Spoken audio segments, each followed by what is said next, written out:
Mr. President, Dr. Biden, Madam Vice President, Mr. Emhoff, Americans, and the world. When day comes, we ask ourselves, where can we find light in this never-ending shade? The loss we carry, a sea we must wade. We've braved the belly of the beast. We've learned that quiet isn't always peace, and the norms and notions of what just isn't always just is. And yet the dawn is ours before we knew it. Somehow we do it. Somehow we've weathered and witnessed a nation that isn't broken, but simply unfinished. We, the successors of a country and a time where a skinny black girl descended from slaves and raised by a single mother can dream of becoming president, only to find herself reciting for one. And yes, we are far from polished, far from pristine, but that doesn't mean we are striving to form a union that is perfect. We are striving to forge our union with purpose, to compose a country committed to all cultures, colors, characters, and conditions of man.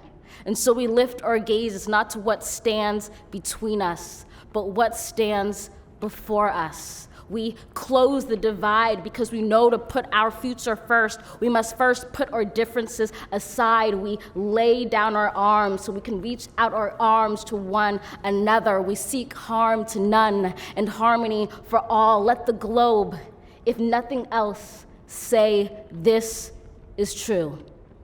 That even as we grieved, we grew, that even as we hurt, we hoped, that even as we tired, we tried, that we'll forever be tied together, victorious, not because we will never again know defeat, but because we will never again sow division.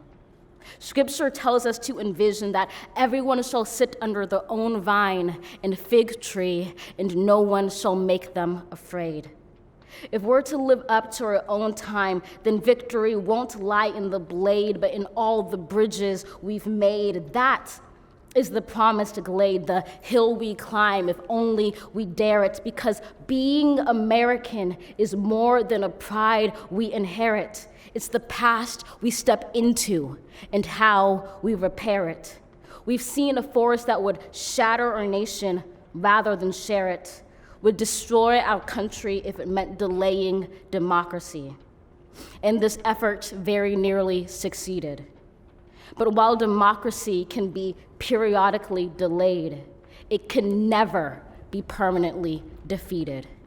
In this truth, in this faith we trust, for while we have our eyes on the future, history has its eyes on us. This is the era of just redemption. We feared it at its inception. We did not feel prepared to be the heirs of such a terrifying hour, but within it we found the power to author a new chapter, to offer hope and laughter to ourselves. So, while once we asked, how could we possibly prevail over catastrophe?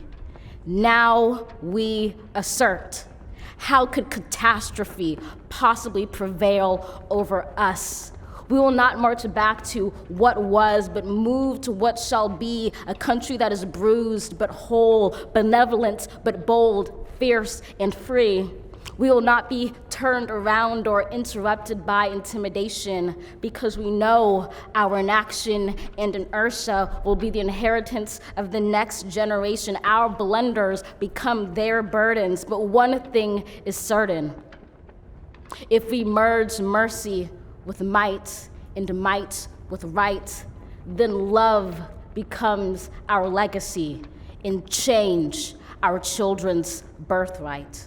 So let us leave behind a country better than the one we were left. With every breath from my bronze-pounded chest, we will raise this wounded world into a wondrous one. We will rise from the gold-limbed hills of the west. We will rise from the wind-swept northeast, where our forefathers first realized revolution. We will rise from the lake-rimmed cities of the Midwestern states. We will rise from the sun-baked south. We will rebuild, reconcile, and recover in every known nook of our nation, in every corner called our country. Our people, diverse and beautiful, will emerge battered and beautiful. When day comes, we step out of the shade, aflame and unafraid. The new dawn blooms as we free it. For there is always light, if only we're brave enough to see it, if only we're brave enough to be it.